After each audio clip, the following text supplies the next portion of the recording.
Bienvenue dans Richissime, anciennement Budget Chéri, le podcast qui parle d'argent et de relations à l'argent de manière simple, décontractée et fun. Je suis Delphine Pinon, je suis money coach, c'est-à-dire que j'aide mes clients à libérer leur relation à l'argent pour accomplir de grandes choses dans leur vie. Ce podcast, c'est mon kiff personnel que vous êtes maintenant plus de 35 000 à écouter chaque mois. Je partage tout ce que j'apprends quotidiennement sur l'argent, depuis déjà plusieurs années, seule ou au contact de mes invités, bien évidemment. Ce sont des choses qu'on ne trouve pas en faisant une simple recherche sur Google, parce que je parle de ce qu'on ressent, de ce qu'on croit, de ce qu'on pense à propos de l'argent. Je vous aide à comprendre comment vous fonctionnez avec l'argent, je vous aide à comprendre ce qui coince pour vous, ce qui vous empêche d'aller là où vous voulez aller, ce qui vous donne l'impression de stagner, de manquer, de vous limiter, et je vous partage surtout les clés pour transformer votre vie comme j'ai moi-même transformé la mienne et celle de milliers de personnes. Vous pouvez me retrouver sur Instagram, c'est Richissime Podcast tout attaché. On est maintenant plus de 6000. Je partage quotidiennement mes apprentissages sur l'argent, des choses assez personnelles. Et puis aussi, je vous parle de tout ce que je propose. Tous les mois, j'ai des masterclass. Certaines sont payantes, certaines sont gratuites. J'ai des programmes plus longs aussi dans lesquels vous pouvez rentrer. Et donc, tout ça se passe sur Instagram, là aussi où vous pouvez engager une conversation avec moi en message privé.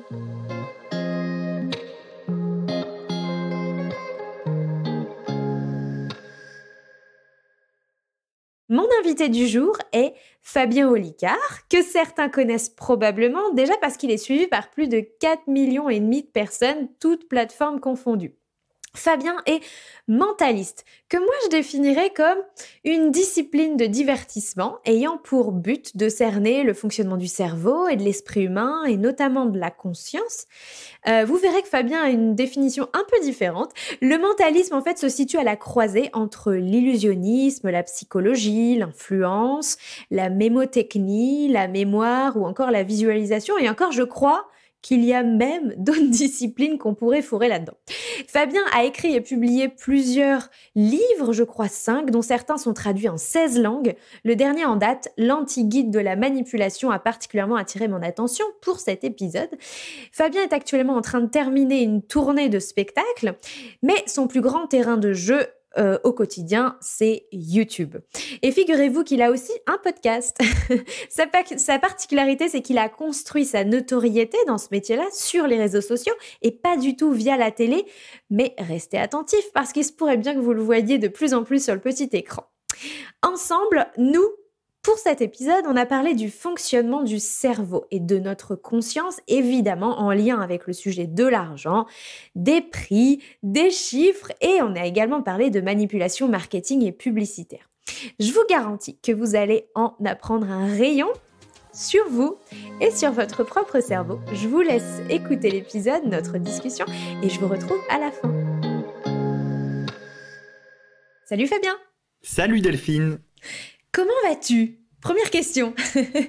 Eh bien, écoute, ça va très bien. J'ai l'impression de revivre un moment qu'on a déjà vécu parce que personne ne le sait, mais on a déjà failli enregistrer ce podcast qu'on a reporté à cause du bruit dans mon immeuble. Exactement. Mais heureusement, tu as pu te rendre disponible et donc cet enregistrement a lieu aujourd'hui. Et on va parler du cerveau, bizarre, non? On va parler du cerveau, on va parler de manipulation mentale, principalement évidemment liée à l'argent. Fabien, tu es donc mentaliste, c'est ton métier, et en quelque sorte ton métier... Alors, en vrai, c'est même pas un métier, tu vois, comme ça on va débunker une idée reçue. Ça peut pas être un métier parce que si tu me dis... demande-moi une prestation quelconque, il n'en existe pas. En fait, mentaliste, c'est une passion. Et après, tu peux la traduire sous plein de métiers. Tu peux être conférencier, artiste de scène, auteur de livres, consultant pour des choses comme ça. Mais en soi, c'est pas un métier. Ce serait comme dire j'aime telle musique ou je suis curieux de telle chose et c'est ça mon métier. Personne ne veut me payer pour ma passion, pour que je l'assouvisse, tu vois. Donc oui, c'est une passion pour le mental et le cerveau que après.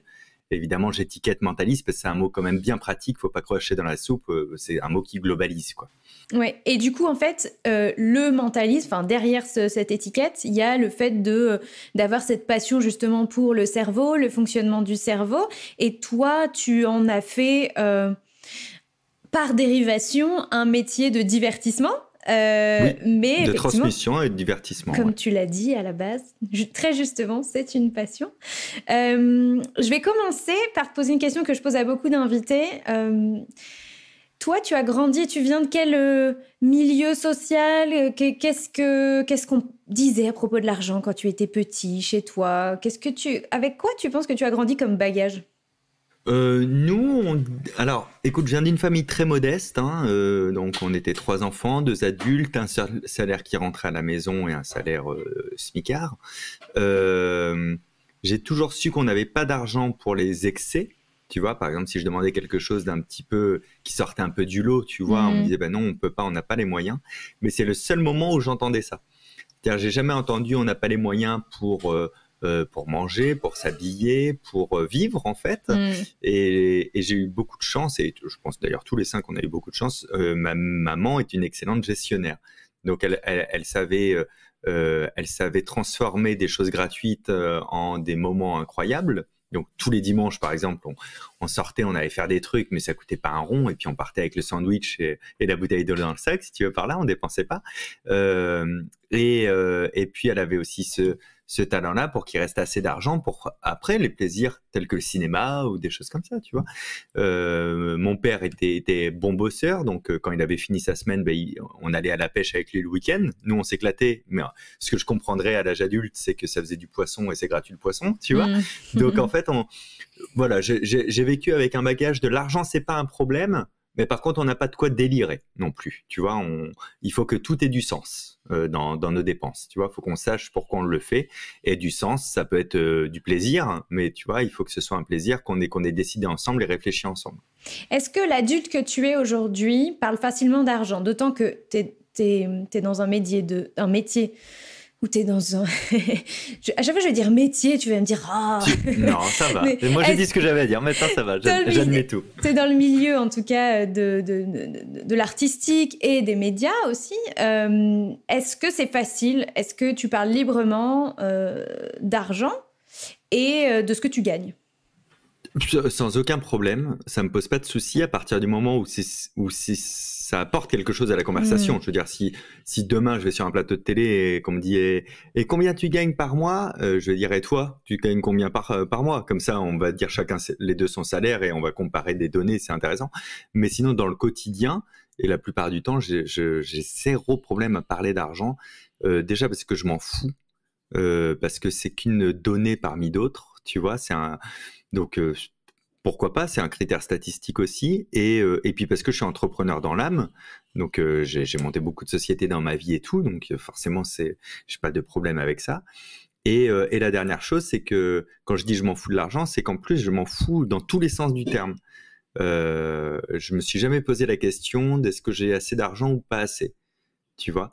Donc j'ai toujours été heureux dans ma relation avec l'argent, même quand j'en avais pas, ou quand j'en avais très peu. Parce que c'était pas un souci en fait, puisque je m'en fous. Tu vois, c'est qu'au final, j'ai toujours été persuadé que j'aurais pas de problème d'argent, et j'en ai jamais eu.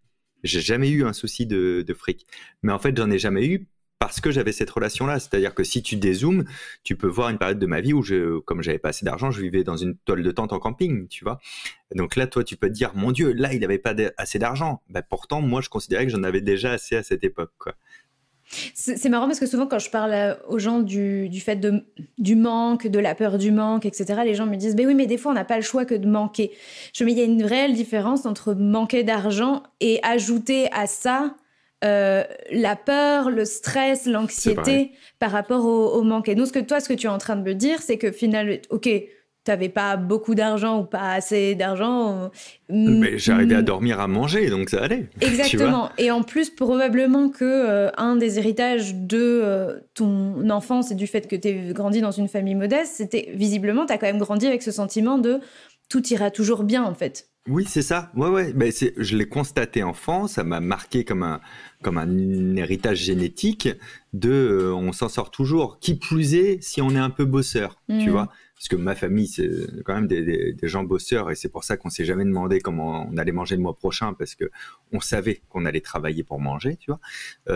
Moi, de la même manière, je me suis toujours dit, En fait, peu importe mes projets de vie, je me disais toujours, tu sais quoi, au pire, j'irai sur le marché d'à côté à 5 heures du matin proposer de les aider à descendre les cartons, j'aurai 50 balles et je m'achèterai à bouffer ce soir, tu vois. Donc, j'ai jamais eu peur aussi de pas trouver d'argent. Tu sais, il y a le fait de pas avoir d'argent et le fait d'être en incapacité d'en trouver. Ça, c'est un truc qui m'a jamais inquiété. J'ai toujours su qu'on trouvait de l'argent d'une manière ou d'une autre, en fait. Plutôt légal. Alors, moi, je voulais aujourd'hui qu'on parle de manipulation au quotidien lié à l'argent, parce que pour moi, ça fait partie déjà d'une mission que je me suis donnée, une mission d'éducation financière. Et s'éduquer à l'argent, c'est aussi savoir reconnaître,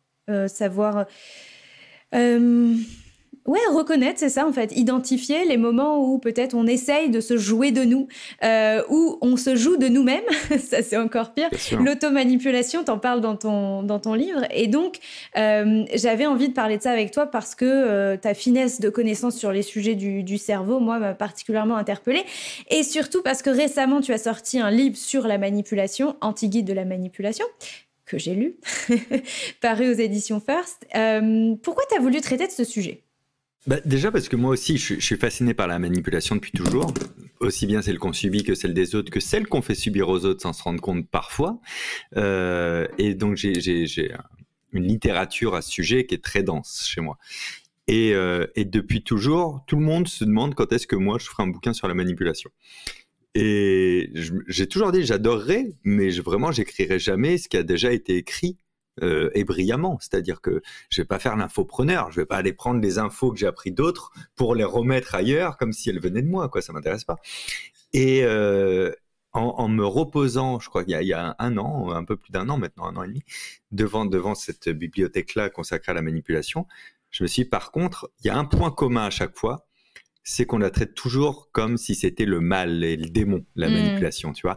Et comme si tous ceux qui manipulaient le faisaient aussi consciemment, avec un dessin sombre derrière, tu vois. Ouais. C'est traité d'une manière aussi binaire qu'un Disney, en fait, quoi. Tu vois, la manipulation, c'est le méchant, et le méchant a toujours des intentions qui sont pas bonnes, tu vois. Et je me suis dit, mais personne a pris le pendant inverse de faire un anti-guide, quoi. C'est-à-dire d'admettre qu'on se manipule tous en permanence, d'admettre qu'on peut manipuler de manière éthique, parce que si on admet qu'on se manipule tous en permanence, autant le faire proprement et de manière honnête et éthique.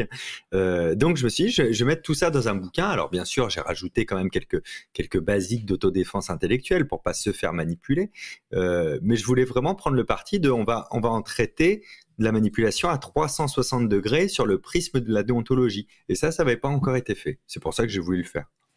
Et moi, il y a quelque chose qui m'a marqué quand je l'ai lu. Je me suis dit, il va forcément parler de la pub, il va forcément parler du marketing, des gens qui veulent nous vendre des tas de choses, etc. Je me réjouissais d'avance. Et en fait, pas tellement, non. Très peu. Très peu d'ailleurs. Tu dis même, en fait, je me refuse de considérer que c'est mal de faire de la pub, vente, tout simplement. En fait, voilà, de la vente. En fait, c'est juste que c'est un dessin comme un autre, que toi, en tout cas, tu te refuses à dire que c'est bien ou que c'est mal, et que de fait, de toute façon, comme tout type de communication, ce que tu expliquais à l'instant, comme tout type de communication, oui, c'est une forme de manipulation, mais tu t'es refusé à la classer. Oui, c'est ça. Oui, parce que limite, de base, c'est-à-dire tant qu'on ne rentre pas dans le vif d'un cas concret, de base, je trouve ça plutôt honnête. C'est-à-dire qu'à partir du moment où il y a quelqu'un qui fait une publicité pour un produit et que c'est certain que c'est une publicité, je veux dire qu'on en est tous conscients, c'est pas une publicité déguisée, alors les intentions sont clairement déclarées. Je veux vendre mon produit.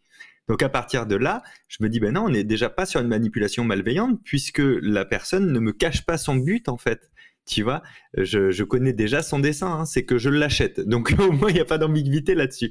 Et après, dans la manière de faire, là, pour certains, on peut critiquer. Dans le bouquin, je parle justement du casque, d'un des casques qui avait été mis en avant avec un DJ très connu, où je trouvais que la manière de faire ne touchait pas les bons leviers. Par contre, le fait de faire de la publicité pour le casque pour le vendre, je trouvais pas ça malveillant en fait. Je trouvais ça plus honnête que certaines manipulations. On va te te vanter un produit sans te le dire. On le voit d'ailleurs aujourd'hui sur Internet, quand tu as des personnalités d'Internet qui parlent d'une expérience super qu'ils ont vécue quelque part en omettant de dire qu'ils ont été rémunérés pour, là c'est malveillant pour le coup, parce que y a une donnée qui n'a pas été annoncée. Moi, à partir du moment où il y a une donnée qui n'est pas annoncée ou une donnée qui a été trafiquée, la malhonnêteté commence là.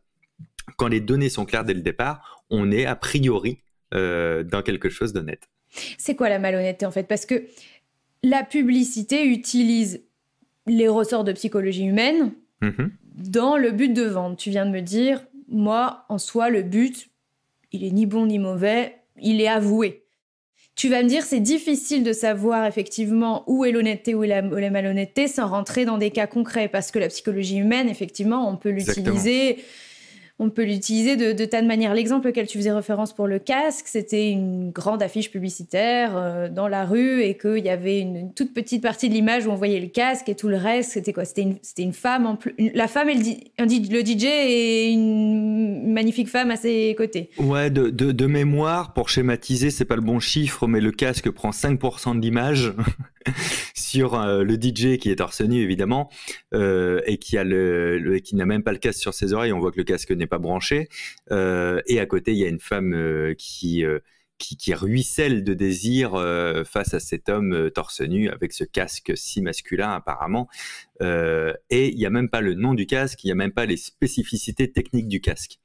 Tu vois, donc c'est là où pour moi le bas blesse, c'est-à-dire ok, tu veux vendre quelque chose, mais là tu nous le vends pas en fait. Là tu nous vends du désir. Donc là on commence à tomber dans la malhonnêteté parce que je te parlais de données manquantes. Là à partir du moment où on m'explique même pas ce que fait ce casque dans la vie, pour moi c'est une mauvaise publicité. Tu vois, à mon sens, au sens éthique du terme, hein. Ça a sûrement été une super campagne de marketing pour eux, mais du coup on est d'accord que même si dans le principe les gens n'achètent pas une montre pour avoir l'heure. En tout cas, au départ, ils achètent une montre pour l'avoir l'heure, mais la montre qu'ils vont choisir, le choix n'est pas déterminé par la précision de l'heure. Hein. Dans le fond, peut-être on peut vendre dans un premier temps l'utilité ou l'innovation ou les arguments concrets du produit avant de vendre de la psychologie et de l'envie de faire naître du désir aux autres, etc., etc. Qu'est-ce qui se joue justement dans le cerveau dans cet exemple précis, quand on vend du désir, je sais que les fabricants de voitures font beaucoup ça, par exemple. On vend un style de vie, on vend un décor, on vend l'appartenance à une tribu d'abord. Hein, exactement, on vend ça, hein. Exactement. C'est Apple connaît bien le principe. Hein. Ils ont créé une tribu incroyable et ils ont même créé 2 tribus. Ils ont créé les gens qui étaient pro-Apple et les anti-Apple, qui est une autre tribu en fait en soi, ce qui crée un méchant légendaire pour la première tribu, tu vois. Donc ça c'est magnifique parce que pour moi c'est Apple qui a créé Samsung en fait, parce que Samsung se sont mis comme des anti-Apple, tous les anti-Apple allaient chez Samsung, donc ils ont recréé une deuxième tribu sans le vouloir. Donc en fait on vend d'abord l'appartenance à une tribu, on vend des valeurs non pas qu'on a, mais qu'on aimerait que les autres se disent qu'on a. Ça, c'est important aussi, hein. Tu vois, c'est cette fameuse montre, si à 50 ans, tu n'as pas une Rolex, tu as raté ta vie. C'est bien le message que tu envoies aux autres, hein, parce que j'ai croisé des millionnaires dans ma vie qui n'avaient pas de Rolex et ça se passait très bien pour eux, hein, pourtant, tu vois. Est-ce que ça veut dire que le cerveau ne s'intéresse pas tant à la rationalité d'un achat que, de fait, le cerveau a un biais d'irrationalité, d'émotionnel, en fait? Complètement, parce que en fait, cet achat, il peut soit être source d'occupation. Le fait d'acheter est une source d'occupation, peut être un loisir en soi, on fait bien du shopping. Ensuite, au moment de l'achat, on peut le faire pour se rassurer de qui l'on est, de ce que l'on peut faire. On peut aussi combler des manques, hein, un manque affectif, un manque de considération au travail, un manque de plein de choses. Et après, on peut essayer aussi de se convaincre de qui l'on est ou de l'image qu'on renvoie par le biais de cet achat. On peut aussi l'acheter tout simplement parce qu'on est en dissonance cognitive, parce qu'on n'a pas quelque chose que tout le monde a et on sent un espèce de rejet du groupe parce qu'on n'est pas assez concerné. Aujourd'hui, quand quelqu'un te parle de série Netflix, si t'as pas Netflix, ça le fait pas, quoi, tu vois. On va dire, ah, t'as pas vu ça, mais t'as pas Netflix. C'est l'effet cours de récré. Absolument. Le petit gamin qui se sent exclu parce que hier tout le monde a regardé, je sais pas, Koh Lanta à la télé ou le match de foot, et puis lui, en fait, il aime pas trop le foot, donc il est exclu de toutes les conversations, il est exclu de on a une partie dans le cortex préfrontal qui se met en difficulté, en souffrance limite physique d'ailleurs parfois, si elle se sent rejetée du groupe. C'est ce qui fait que sur des études comportementales, on a vu des gens suivre des opinions qui n'étaient pas dans leurs valeurs au départ, et après les défendre ces mêmes opinions, mais parce qu'ils ont juste... c'était trop dur et trop lent d'être contre le groupe et contre l'humeur du groupe, tu vois. Tiens, moi, je le vis en ce moment, je bois beaucoup de bière sans alcool.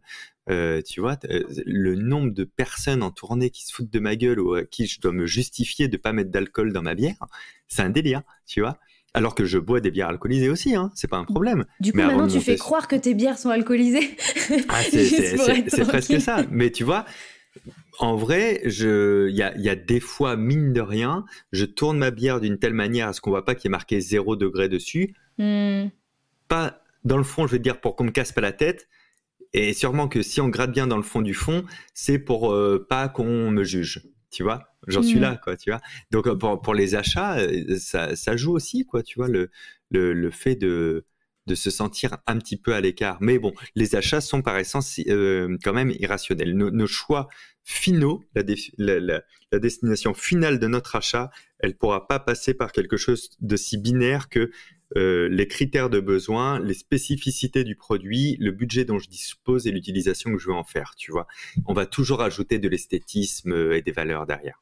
Toi, tu penses que c'est vain même, enfin, tu vois, c'est vain de rechercher la perfection dans la rationalité parfaite. Ça n'a pas de sens, en fait. C'est essayer de contrecarrer un fonctionnement naturel du cerveau. En fait, ce serait un peu renier qui on est, et puis ma foi, est-ce que c'est si grave de se faire plaisir, tu vois ?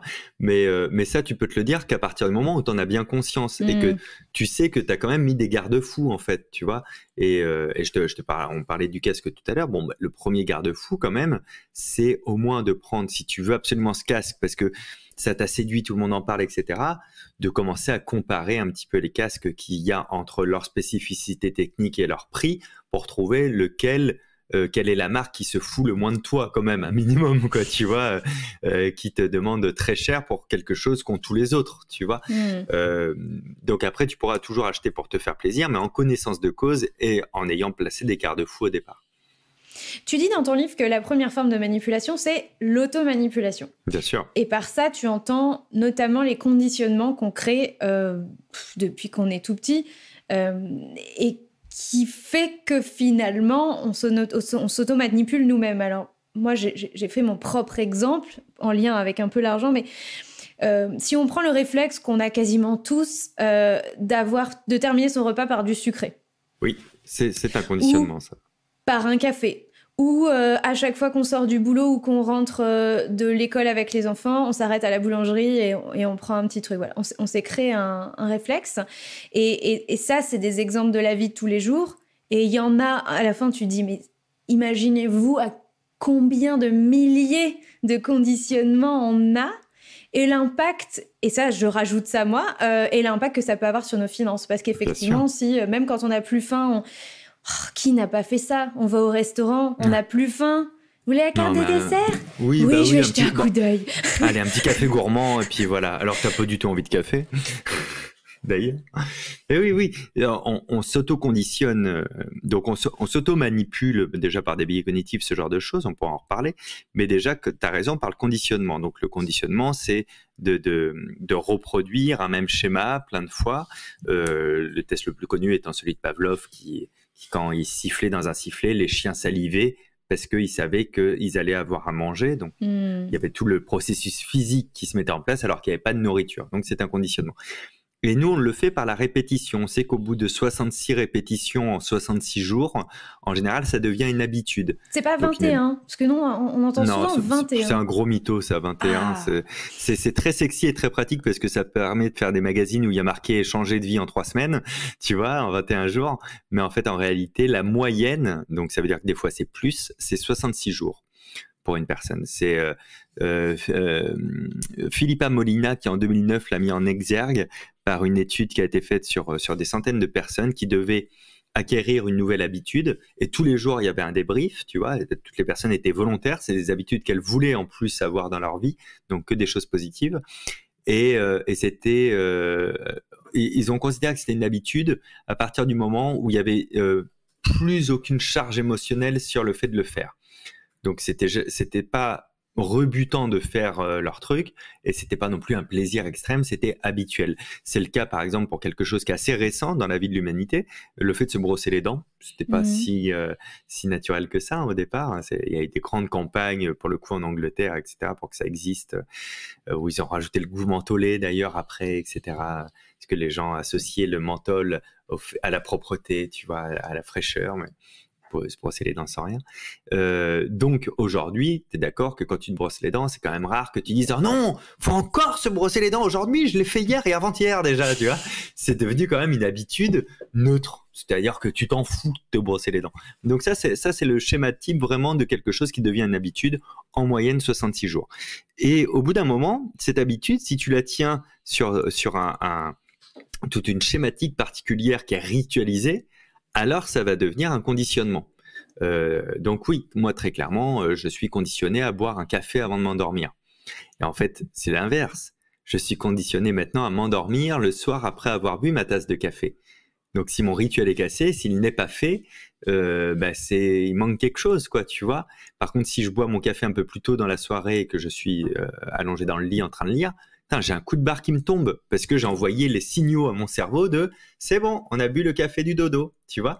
Donc en fait, je me suis moi-même conditionné à cet environnement plus cette action-là égale je dois m'endormir. Donc on se conditionne plein de fois. Alors on peut se conditionner volontairement et ça c'est intéressant, évidemment. Mais comme je le dis dans le bouquin et comme tu le mettais en avant tout à l'heure, imaginez le nombre de conditionnements que vous vous êtes créés ou qu'on vous a créé sans vous en rendre compte. Et c'est vraiment un délire. J'ai des potes dans le train, ça n'arrivera jamais qu'on fasse un trajet de train sans qu'ils aillent acheter un truc au wagon-bar. Parce que ils se sont tellement habitués à ça, tu vois, au bout d'une demi-heure, je pourrais limite les chronométrer. Ils se lèvent et ils vont au wagon-bar acheter une connerie, une bouteille d'eau, un cookie, un machin, un truc. Mais en fait, le bon trajet en train, le trajet qui est cool, c'est le trajet qui est en première et tu vas acheter un truc bien cher au wagon-bar. Tu vois, que tu pouvais acheter ou ramener de chez toi au départ. Hein. Mais ça fait partie de leur rituel et de leur conditionnement où ils se font croire que ça, c'est un trajet en train des gens qui vont bien. Tu vois, mais c'est faux. Quand on arrive déjà à se rendre compte de ces fameuses automanipulations, est-ce que tu as 1, 2, 3 astuces, encore une fois, pour les déjouer, déconditionner avec ta connaissance, avec la connaissance que tu as du fonctionnement du cerveau? Déjà, la toute première chose, c'est de faire l'effort d'en prendre conscience. Ça veut dire non pas remettre en cause tout ce qu'on fait, mais se poser la question du fondamental de pourquoi on le fait. Tu vois, si moi, par contre, j'ai envie d'un cookie Michel et Augustin qu'on trouve que dans les trains, ces cookies-là à pâte molle et tout, que je les aime bien, si je me lève et que je vais aller l'acheter, je me dis, attends, pourquoi je fais ça? Est-ce que déjà je fais ça parce que je m'ennuie dans le train? Est-ce que je fais ça juste parce que j'ai envie d'enlever mon masque dans le train et que j'ai rien à manger et que ça va me permettre de l'enlever quelques minutes? Est-ce que je fais ça par réflexe ou est-ce que je fais ça parce que j'ai faim? Tu vois, donc identifier la vraie raison de pourquoi on va le faire, et ça demande beaucoup d'honnêteté, tu vois. Et après, se dire, en fait, sans juger la raison, se dire bon, est-ce que je le fais ou pas? Est-ce que je suis ok de le faire pour cette raison-là? Et après, on peut être ok aussi pour cette raison-là, tu vois. C'est pas, encore une fois, il s'agit pas de changer son comportement, mais déjà de l'identifier dans un premier temps. Et après, si on repère un de ces comportements-là qui revient d'une manière récurrente, là, il faut se poser la question de ok, je me suis programmé, est-ce que je suis à l'aise avec ça aussi? Est-ce que j'ai pas envie que ça change? Le meilleur moyen de changer quelque chose, c'est de recréer un environnement différent ou un rituel différent. C'est-à-dire que si demain je vais arrêter de boire ce café dans le lit, tu vois, par exemple, ce sera peut-être intéressant que je prenne quand même un café à la fin du repas, peut-être, pour le mettre à un endroit et pouvoir rationaliser dans ma tête de non, mais c'est bon, Je ton l'ai déjà café pris. que t'aimes bien, tu l'as déjà pris.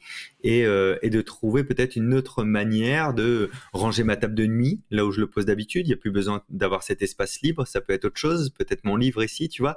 Il faut pas hésiter à rebouger un petit peu les cubes pour ne pas laisser le vide de l'habitude qu'on est en train de déprogrammer, tu vois. Ça, c'est intéressant aussi de réfléchir à ça, de comment je ne laisse pas le vide apparent d'une déprogrammation de conditionnement. Je sais que tu as fait des recherches récemment parce que sur le lien entre cerveau et argent, est-ce que l'argent fait péter un câble au cerveau? Je sais que tu as fait une vidéo que qui ne sont pas encore publiées. Donc, tu en sais beaucoup trop sur nous, Delphine. Quelles sont les choses que tu as découvertes qui t'ont le plus marqué? Des choses passionnantes. Alors, je ne vais pas vous les sourcer parce que je n'ai pas les sources sous les yeux, mais vous les aurez dans la vidéo quand elle paraîtra. C'est en matière grise sur le rapport entre le cerveau et l'argent. Et on se rend compte que déjà, le rapport entre le cerveau et l'argent, il est permanent. C'est-à-dire que l'utilisation, la mention, la manipulation de l'argent n'est jamais neutre sur le cerveau, qu'on le veuille ou non. Ça a toujours un impact. Alors, l'exemple le plus concret, c'est toutes les études, mais je sais que vous qui nous écoutez, vous l'avez déjà vécu. Vous savez que c'est différent d'avoir 2 000 € sur sa carte bleue qui est dans le portefeuille et 2 000 € en espèces dans sa poche. Au moment où vous allez devoir payer 10 € ou 50 €, quand vous allez sortir les 2 000 € d'espèces, avouez que vous avez le menton un peu plus haut et que vous vous sentez un petit peu plus costaud. Un petit peu plus fort. Donc, on a un rapport déjà avec l'argent, avec le cash. Un rapport qu'on n'obtient pas justement avec les paiements en ligne, les paiements virtuels, les paiements par carte. C'est pas le même rapport à l'argent qu'on a dans ce moment-là, ce qui explique la facilité dépensière qu'on ait en fait quand on ne paye pas en espèces. Donc, le paiement en espèces, il est quand même intéressant aussi parce que parfois, et même à l'extrême chez certains, il peut aller jusqu'au comment ça s'appelle? Voilà, je l'ai. L'aversion au règlement. C'est-à-dire que comme tu vois ces billets en moins, tu n'as pas envie de les dépenser. Tu vois, donc c'est parfois plus facile de remettre en cause un achat si on paye en espèces, si on se prévoit une petite somme sur soi et qu'on se dit, même si on a sa carte bleue à côté au cas où, mais on se dit, c'est mon budget, c'est ce que j'ai en espèces là sur moi. On remet beaucoup plus en question ces achats avec ça. Donc on voit bien que le cerveau a un rapport au cash, tu vois, qui est assez particulier. Tu disais aussi juste avant, en fait, il y a un sentiment qui est grisant, en fait, aussi. Il y a à la fois le fait qu'on a une conscience de l'argent qui est beaucoup plus forte quand c'est dans notre main, et aussi, tu disais, on relève le menton, etc. C'est ça. On se sent grand, en fait, on se sent plus fort avec du cash, quoi. Mais ça fait lien à ce dont j'allais te parler, à savoir 2 études distinctes qui ont été faites et qui ont été reproduites, d'ailleurs. En gros, ce sont des élèves, des étudiants qui sont invités à aller dans une salle pour compter soit dans le groupe A des papiers blancs, soit dans le groupe B de l'argent. Donc, ils ne savent pas ce qu'ils vont aller compter, mais ils vont compter ça pendant des heures. Ça va être très long. Donc, ce sont des petits bouts de papier ou des billets et juste, ils doivent les compter, etc., en silence ou en discutant. Mais ça prend beaucoup, beaucoup, beaucoup de temps. Ce qu'on s'est aperçu après, c'est que les personnes qui sortaient de la salle avaient un comportement différent dans leur gestion de l'altruisme. En gros, quand quelqu'un sortait de la salle parce qu'il avait terminé, il allait forcément croiser, car c'était préparé, une personne qui avait pas mal de dossiers sous le bras. Ils allaient se rentrer dedans à cause de la personne qui avait les dossiers sous le bras, qui était comédien ou comédienne. Tous les papiers allaient tomber par terre et on voulait voir l'attitude de l'étudiant qui venait de compter ou les papiers blancs ou les billets. Dans la quasi-majorité des cas, tous ceux qui ont compté des papiers blancs dans leur journée ont proposé ou donné spontanément un coup de main à ramasser les papiers qui étaient par terre. Dans la grande majorité des cas, c'est pas l'intégralité, mais on est sur un chiffre vraiment qui n'est pas de l'ordre de l'anecdotique. La plupart des personnes qui ont compté des billets toute la journée regardaient, disaient à peine pardon et traçaient, ne proposaient pas leur aide et n'aidaient pas. C'est-à-dire que l'argent qu'ils ont compté toute la journée, il n'était pas eux, il n'était pas sur eux, ils n'avaient pas été payés pour le faire. Et pourtant, on le sait maintenant, on le quantifie, le fait de manipuler du cash comme ça toute la journée, même quand c'est pas le tien, ça change déjà ta part de confiance en toi qui est augmentée. et elle est augmentée au détriment par contre de l'altruisme et de son écoute empathique des autres. On sait que voilà, ce sont les deux curseurs qui bougent.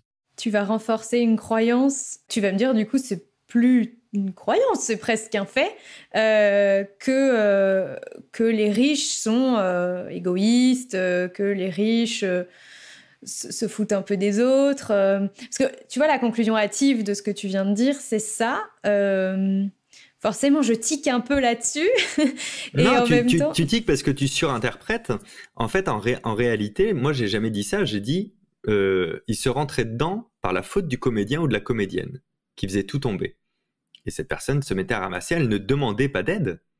Elle a elle-même une maladresse et du coup, elle ne demande pas de l'aide et elle continue à faire. Moi, je pense, et on pourrait reproduire l'expérience, que dans quasi 100% des cas, si elle avait fait « Oh là là, vous pouvez m'aider, je suis en retard », je pense que les gens auraient aidé. C'était pas devenu des monstres, en fait. C'était juste leur écoute altruiste était atrophiée, altérée. effectivement. Elle était altérée.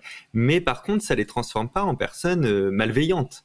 C'est-à-dire que... Non, tu fais bien de rectifier, ouais, c'est pas ce que je voulais dire, mais effectivement, c'est le côté naturel qui disparaît, en fait, dans ce que tu dis, Ouais. c'est-à-dire que, en fait, on pourrait dire la personne qui est dans cette confiance en elle, notamment parce que, alors là, en l'occurrence, elle n'a pas plus d'argent, mais, je sais pas, elle a manipulé plus d'argent, en tout cas, peut-être qu'elle a son altruisme qui est moins spontané, c'est ça, exactement. ou est moins naturel. En tout cas, de manière temporaire, là, le temps de... Et on peut-être, mais on ne sait pas, imaginer que quelqu'un qui devient riche, de plus en plus riche, et donc pour qui c'est pas temporaire, peut-être avoir forme d'altruisme altéré, là, de manière aussi plus structurelle, ou moins naturelle, en tout cas. Oui, c'est ça, oui. Mais et là, c'est supposition, tu vois, parce que on va dire quelqu'un de très très riche, on n'est pas dans la configuration de quelqu'un qui va compter du cash toute la journée. On est quand même sur des montants plus virtualisés, tu vois, qui sont des lignes de compte quand même dans des applications qui jouent bien sûr sur la confiance parce que tu n'as plus peur du futur dans ces moments-là. Tu n'as plus peur du futur, au moins pour la base de ta pyramide de Maslow, qui est le confort et les besoins primaires. Mais aussi peut-être que quand tu as le pouvoir d'aider un peu partout, c'est bien, je crois, hein, dans le fond. Et là, ça rejoint le triangle de Karpman, le triangle dramatique de Karpman. C'est bien de ne pas se mettre aussi dans le rôle du sauveur. C'est-à-dire, c'est bien d'aider quand on nous a demandé de l'aide aussi, tu vois. Et à l'inverse, je pense que quelqu'un dans mon entourage qui aurait des gros moyens financiers que je n'ai pas, je pense que ça me gonflerait si en permanence il essayait de résoudre mes soucis, qu'ils soient liés à l'argent ou pas, hein, tu vois. Je pense que même moi, je me dirais oui, bon bah c'est bon, toi t'as pas de soucis, alors c'est facile de vouloir toujours régler des trucs, mais je t'ai rien demandé pour l'instant. Donc il y a peut-être aussi cet équilibre naturel qui se fait, quoi, tu vois, parce que dans le triangle de Karpman, c'est un triangle dramatique dans lequel on est tous manipulateurs ou victimes ou sauveurs. Sauveur n'est pas un bon rôle, il n'y a pas un seul bon rôle, et le sauveur, c'est celui qui aide sans qu'on lui ait demandé de l'aide et qu'il le fait des fois sans savoir s'il est capable d'apporter de l'aide et qu'il le fait parfois sans avoir envie d'apporter son aide au départ. Donc, ce qui fait qu'à la fin, il va pouvoir reprocher et de dire « Ouais, mais moi, je t'ai quand même aidé alors que j'avais pas le temps. » Encore un autre débat. Alors, il faut que tu m'expliques un truc. Pourquoi est-ce qu'on sait qu'on se fait manipuler et on y va de bon gré quand même? Je te donne un exemple. Pourquoi est-ce que on est quand même, malgré tout, aujourd'hui, en 2021, beaucoup plus sensible à 99 € qu'à 100 €. Ouais. Ou 99 centimes. Pourquoi le 99, bon Dieu? Pourquoi ça marche mieux? Parce que si je te dis, et tiens, vous allez le faire vous aussi de votre côté chez vous, et je vais le faire en même temps. Pensez au nombre 1000 dans votre tête. Donc là, vous l'avez en tête. Et maintenant, vous rajoutez 50. Donc, vous avez 1050 en tête. Ensuite, vous rajoutez de nouveau 1000. Ouais. C'est fait. Ensuite, vous ajoutez 40. Ouais. OK. Ensuite, vous ajoutez de nouveau 1000. C'est bon? Ensuite, vous ajoutez 10. Ouais. Là, toi, t'es à combien? Alors, attends. Moi, je suis à 3100, mais je me rappelle l'exercice. Très bien. Là, il y en a beaucoup qui nous écoutent qui disent quoi, 3100? Moi, je suis à 4000. Il y en a beaucoup qui sont à 4000 à ce moment-là. C'est vrai que tu l'as fait dans le livre, ce truc-là. Ouais. Et moi, je me suis dit, non, j'ai refait avec la calculette. Et moi, j'étais sûre de mon calcul. Mais oui, je me rappelle très bien dans l'exercice. Pourquoi il y en a tant qui tombent dans le panneau? Parce qu'on ne prononce pas le 0 qui est entre le 3, on dit 3090. On dit 3,90 entre guillemets. Notre cerveau, il voit 3, 9, 0. Il voit pas le 0. C'est pour ça que quand ils incrémentent en plus, ils rajoutent là. Ça veut dire que notre cerveau est vraiment très sensible en fait aux chiffres, aux proportions. Il est très sensible à l'existence ou non d'un chiffre, à la quantité de chiffres qui forment un nombre et aux ordres de grandeur. Si tu as, je vais te dire une bêtise, mais 90 € à dépenser et que le produit que tu convoites, il coûte 101, tu vas avoir un vrai blocage mental c'est hors budget. C'est pas dans ce que j'avais prévu parce que ce n'est pas dans la même famille en fait. Tu vois, on parlait des tribus tout à l'heure, mais c'est pas dans la même famille, donc c'est forcément un excès. On est passé des 2 chiffres aux 3 chiffres, c'est forcément beaucoup trop cher. Et ton cerveau qui veut décider très vite ne prend même pas le temps de le rationaliser. Il le sait, ça ne va pas. J'ai presque envie de te dire, si tu avais eu 96 € et que c'était 101 €, eh ben ça lui aurait fait le même effet. Non, c'est trop cher. Par contre, si tu as, 90 € et que c'est 99, on est tout à fait dans la même famille. Et le pire de ça, c'est que, et c'est pour ça que ça existera toujours, c'est que toi, tu te dis, bon, c'est 100 balles, quoi, je sais, c'est 100 balles. Oui. Tu vois, mais je l'achète quand même s'ils sont chiants à mettre leur prix à 99. Ça, tu te le dis de manière consciente. Sauf qu'inconsciemment, tu t'autorises à te dire ça parce que ça a marché inconsciemment. Parce qu'inconsciemment, c'est resté quand même dans ta même enveloppe, alors que tu seras plus susceptible d'acheter quelque chose à 99 alors que tu as 90 € sur toi, donc il y a quand même 9 € d'écart, que d'acheter quelque chose à 101 € alors que tu as 98 € sur toi. Pourtant, il n'y a que 3 € d'écart. C'est-à-dire que c'est pas l'écart qui compte, c'est est-ce qu'on reste bien dans la même tonalité, dans la même couleur, dans la même famille, de ce genre de choses. Et ça marche très très bien. Est-ce qu'à l'inverse, 9,99 €, oui. Du coup, on préfère pas 10 ou 99, 0,99 versus 1. Parce que 0,99, tu as 3 chiffres, une virgule, et 1 €, c'est un compte. Le 0, il prime. C'est le 0 qui primera. Ouais, ok, d'accord. Ouais, le 0, il primera toujours. Et après, il y a les ordres de grandeur. Donc, le premier ordre de grandeur que le cerveau fait, c'est le gros chiffre qu'il y a avant la virgule, justement. Est-ce que c'était 0 ou est-ce que c'était 1 ? Tu sais, de la même manière, on a beaucoup de mal à expliquer aux gens que les prestations à la fraude sociale, qui représentent 300 millions d'euros par an en France, donc c'est les montants de la fraude sociale estimés, c'est rien vis-à-vis des 21 milliards d'évasion fiscale qu'on achète, de fraude en fait à la fiscalité des entreprises qu'on achète chaque année. Parce que le cerveau, il retient 300 d'un côté et 21 de l'autre. Tu vois ? Et d'ailleurs, tu dis quelque chose, c'est hyper important ce que tu dis parce que souvent à la télé, on nous donne des nombres en absolu pour lesquels on n'a absolument aucune référence. Il suffit juste que le mot million ait été dit derrière, voire encore pire, milliard. Ça va nous coûter X milliards. Cette nouvelle réforme, il est gentil, Macron, mais elle va nous coûter. Et on ne sait pas ce que ça veut dire. On ne connaît pas les proportions d'autres choses, d'autres réformes qui ont été faites, etc. Mais en fait, ça imprime quelque chose d'impressionnant. Ouais, et en fait, en fonction du but qui est de celui qui donne le chiffre, effectivement, il faut être capable de dire « Ah là, il est en train de me sortir un truc, mais moi, j'ai pas de référentiel. » Donc, en fait, il se fout un peu de moi, quoi. Ouais, c'est ça. Il faut demander un référentiel. Il faut s'en créer aussi. Moi, je sais ce que je fais pour millions et milliards. Par exemple, moi, je sais pas estimer 1 million versus 1 milliard. Je sais qu'il y en a un qui est beaucoup plus gros que l'autre. Je suis pas bête. Mais dans mon quotidien, j'achète pas 1 milliard de baguettes de pain. Je monte pas à l'étage numéro 300 millions de l'ascenseur. Donc, je sais pas ce que c'est. Donc, en fait, j'ai rationalisé avec des choses que je connais. 1 million de secondes, j'ai calculé, ça fait 11 jours. Tu vois, 1 milliard de secondes, j'ai calculé, ça fait 33 ans. Donc, ok, 1 million versus 1 milliard, c'est 11 jours versus 33 ans. Et une fois que tu sais ça, là, tu commences à mieux comprendre, tu vois, quand on te dit, oui, bon, là, ça va, il rajoute 1 milliard dans le budget. Ok, il rajoute 33 ans.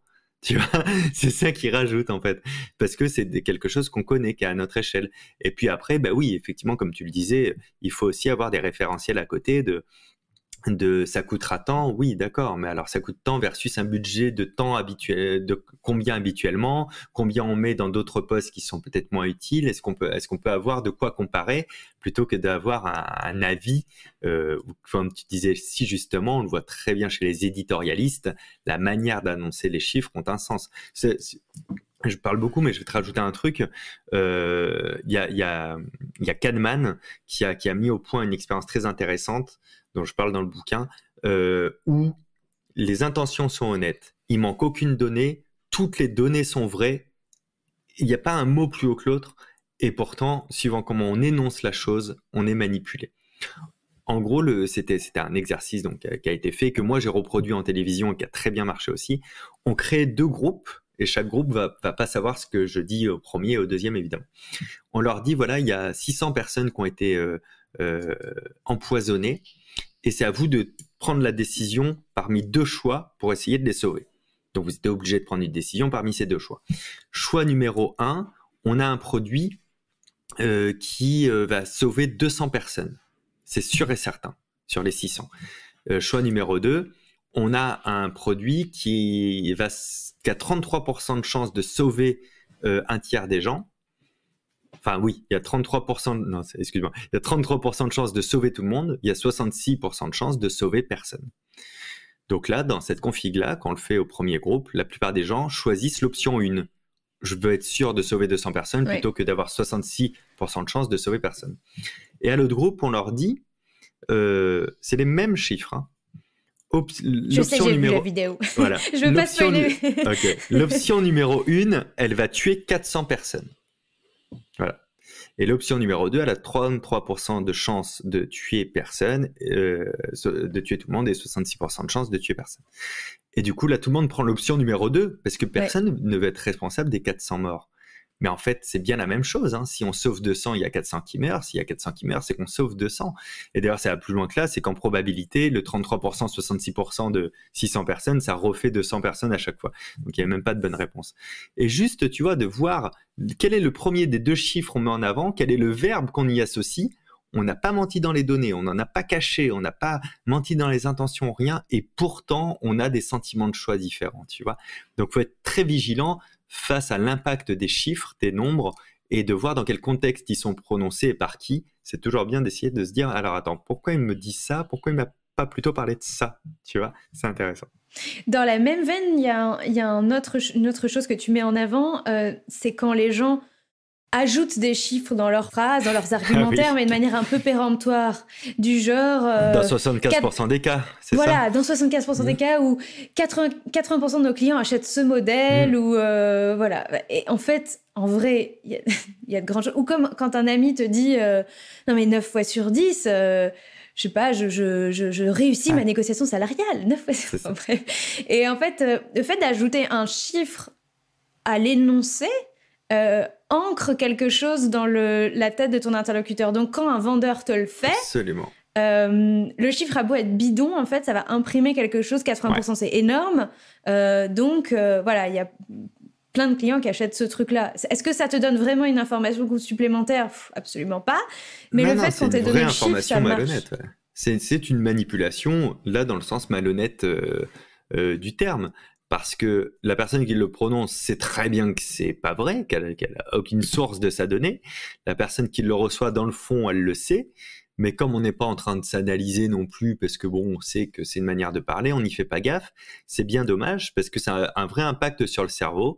Dans la zone d'analyse, ça rentre tout de suite en véracité. Les chiffres ont un vrai pouvoir, en fait, dans notre pouvoir, dans notre processus analytique. On les prend en compte comme quelque chose de sérieux, quelque chose de scientifique. C'est un rapport à la science, à la précision, à la véracité.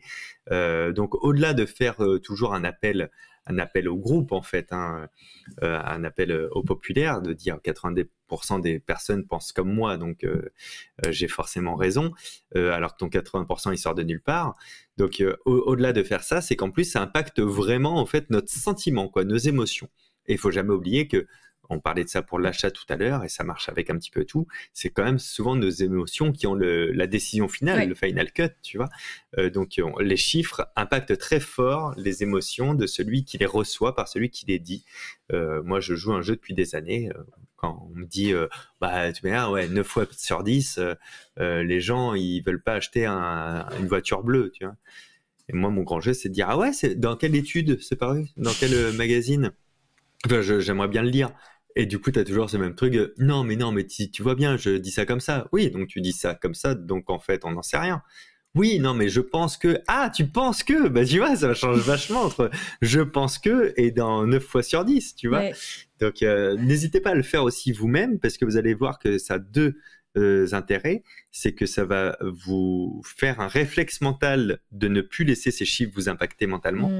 Et en plus de ça, une fois que tu le fais, tu as tendance à moins utiliser cette chose-là parce que personne n'est mieux que personne, on le fait tous en fait dans le quotidien, ce genre de choses.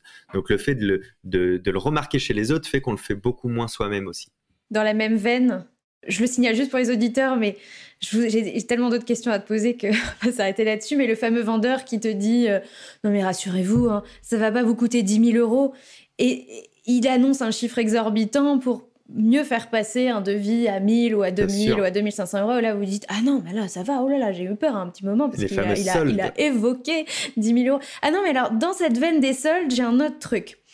Tu passes devant un magasin ou peu importe, ou même en ligne hein, sur Internet, et tu as deux aspirateurs, deux machines à café à 79 euros, sauf qu'il y en a une, en fait, elle est à 99, prix barré 79.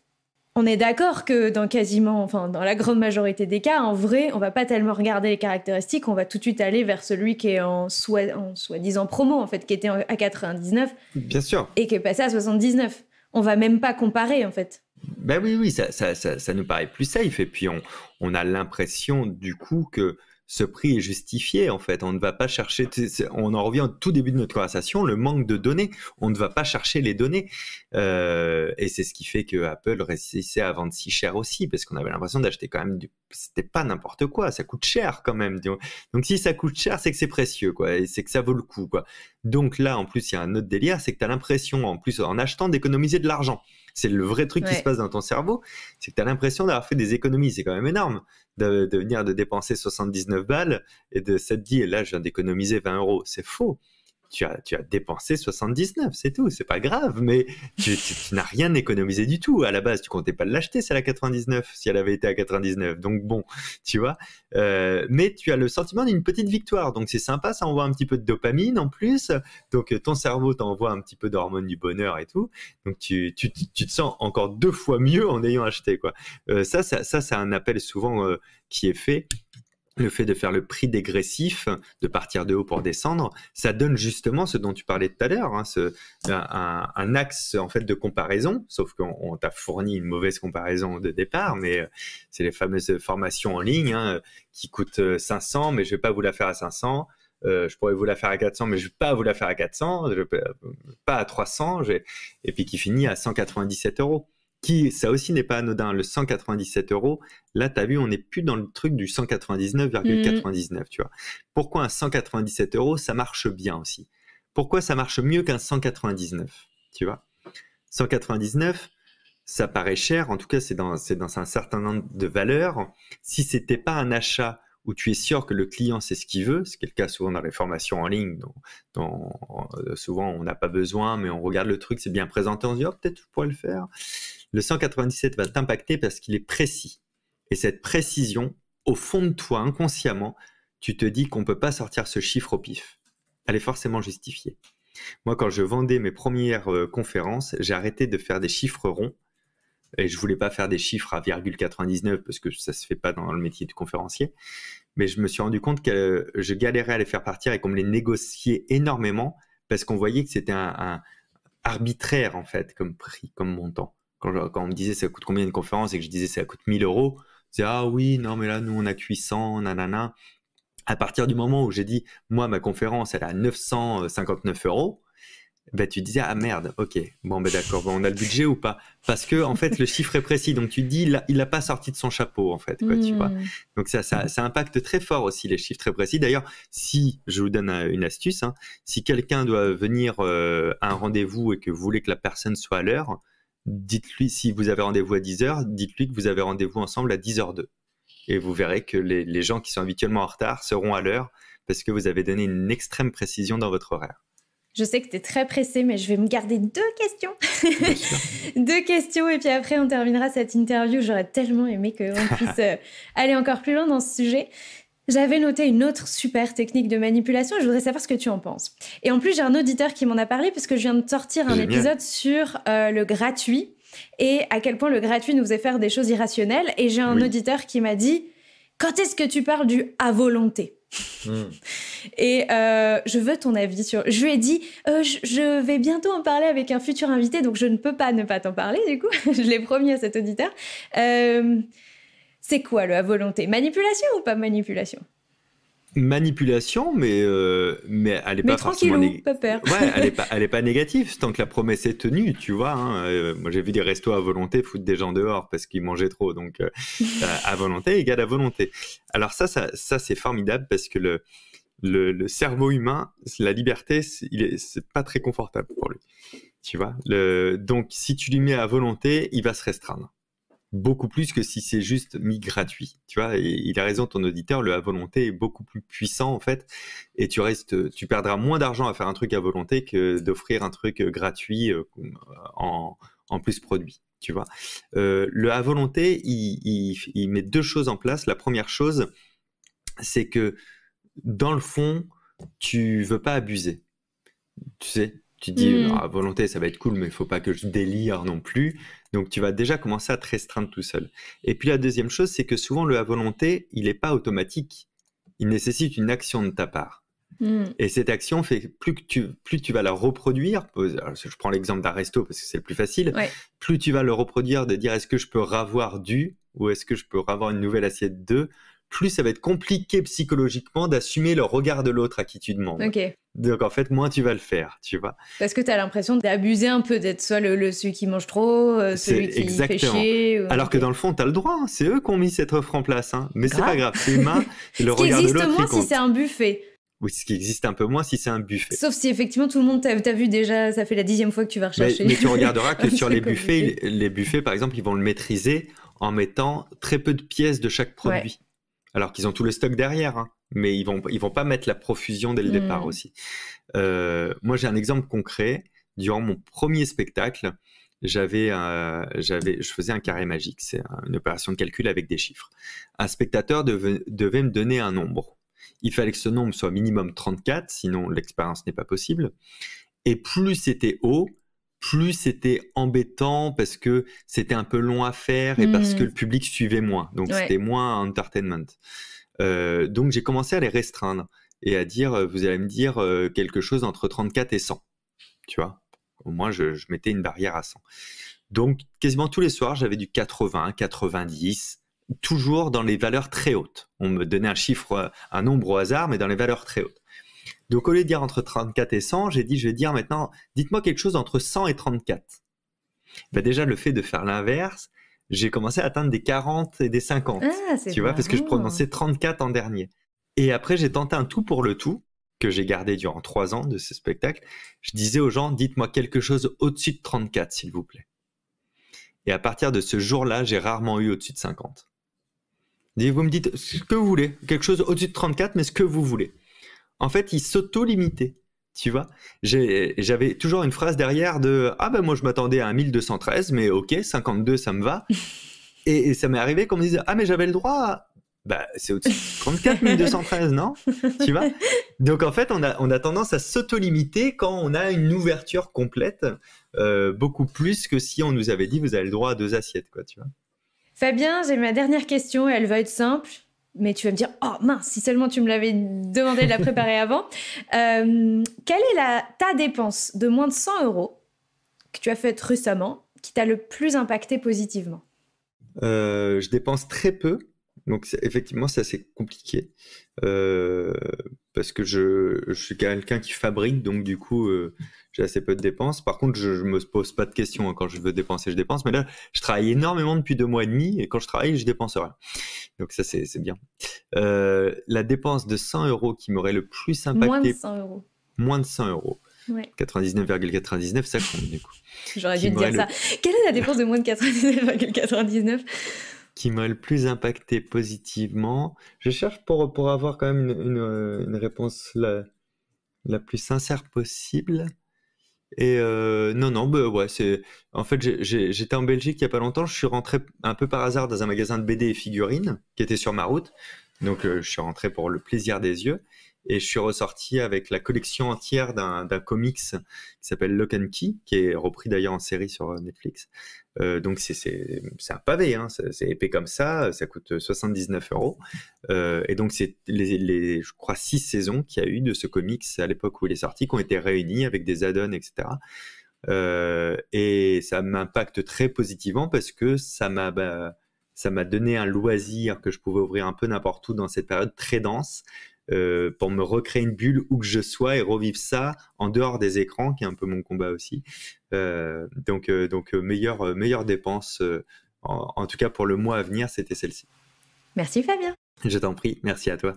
Et pour la petite statistique, ça c'est pour toi. Ça fait peu de temps que je pose cette question, je ne l'ai pas toujours posée à mes invités.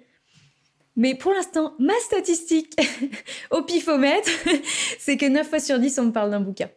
Ah ouais, ouais. En fait, tu parles du mot impacter. Et dans l'impact, on cherche qu'est-ce qui nous fait grandir. Ouais. Tu vois.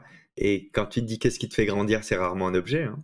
Essaie de demander pour voir quelle est la dépense de moins de 100 € qui t'a procuré le plus de plaisir.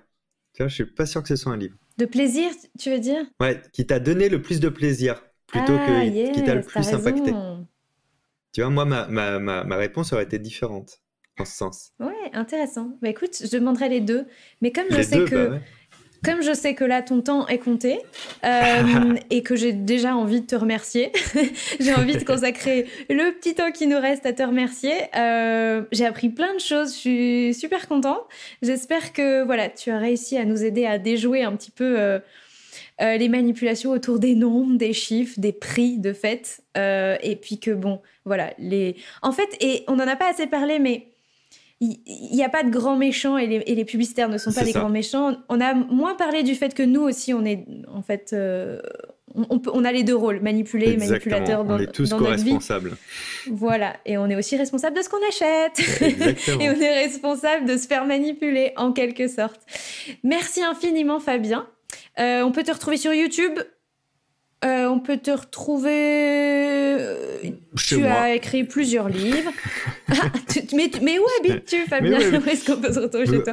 Toutes les questions que vous pourrez vous poser pour les livres, les spectacles, les vidéos, tout, c'est sur mon site internet, fabienolicard.fr. fabienolicard.fr. Merci. Merci beaucoup. Salut Fabien.